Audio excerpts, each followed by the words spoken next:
ये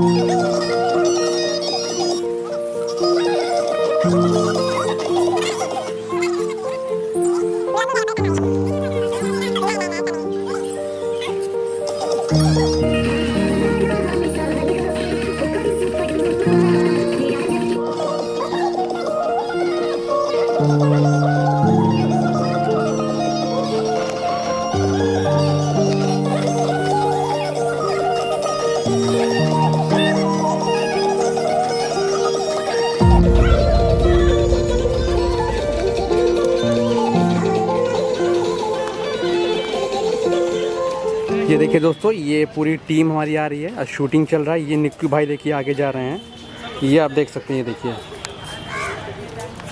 ये निक्कू जी हैं, उनके साथ में ये सुनील भाई हैं और ये पूरी टीम हमारी चल रही है देखिए। और ये होली का सॉन्ग शूट हो रहा है। और हमारी ये मनोज निर्मोही जी कहाँ गए? ये रहे निर्मोही जी। जी हाँ, कुछ कहना चाहेंगे आप?